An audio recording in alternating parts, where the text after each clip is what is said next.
ఆదాయానికి మించి ఆస్తుల కేసులో డీటీసీ కిషన్ నాయక్ కు ఏసీబీ 14 రోజుల రిమాండ్ విధించింది. అనంతరం చెంచల్గూడ జైలుకు తరలించారు.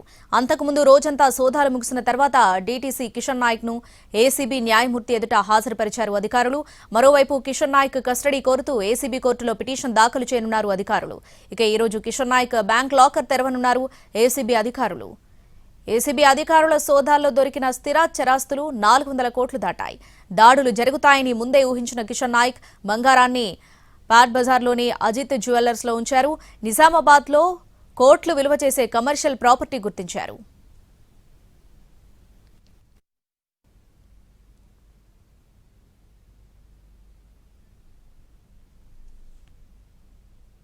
ఆదాయానికి మించి ఆస్తుల కేసులో డీటీసీ కిషన్ నాయక్ కు ఏసీబీ 14 రోజుల రిమాండ్ విధించింది. దీనికి సంబంధించి పూర్తి అప్డేట్స్ మా ప్రతినిధి రాధాకృష్ణ అందిస్తారు లైవ్ లో. రాధాకృష్ణ,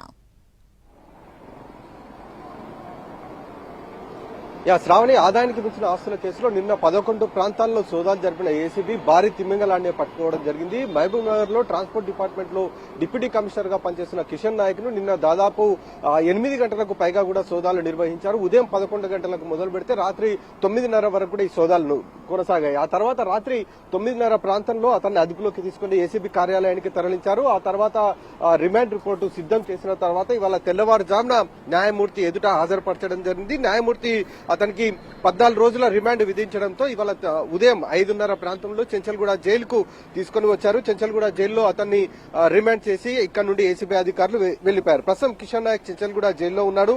ఇతను దాదాపు 70 కోట్లకు పైగా కూడా ఆస్తులను గుర్తించడం జరిగింది. ప్రధానంగా నిజామాబాద్ లోనే ఎక్కువగా ఆస్తులను కూడబెట్టాడు. ఇందులో నిజామాబాద్ లో ఒక లగ్జరీ హోటల్ కి సంబంధించిన బిల్డింగ్ తో పాటు ఒక రాయలోకి సంబంధించిన బిల్డింగ్, అలాగే లక్షల రూపాయల నగదుతో పాటు 3 కిలోలకు పైగా కూడా బంగారు ఆభరణాలు, అది కూడా తన స్నేహితుడు ఇంట్లో ఉంచాడు. కొన్ని వ్యవసాయ భూములకు సంబంధించిన డాక్యుమెంట్లు కూడా ఏసీబీ అధికారులు పొందడం జరిగింది. ఈ నేపథ్యంలో ఇవాళ అతన్ని అరెస్టు చేసిన తర్వాత రిమాండ్ చేశారు. ఇవాళ నాంపల్లి కోర్టులోని ఏసీబీ కోర్టులో కస్టడీ పిటిషన్ దాఖలు చేయనున్నారు. కస్టడీ గనక కిషన్ నాయక్ సంబంధించిన కస్టడీ గనక కోర్టు అనుమతిస్తే అతన్ని కస్టడీలోకి తీసుకున్న తర్వాత బ్యాంకు లాకర్లను తెరుస్తారు. అలాగే మిగతా ఇంకా సోదాలు ఇంకా చేయాల్సి ఉంది అనేది కూడా అధికారులు నిన్న చెప్పడం జరిగింది. కాబట్టి ఈ సోదాలు కూడా కొనసాగే అవకాశం కూడా కనబడుతుంది. Right Radhakrishna, thanks for the updates.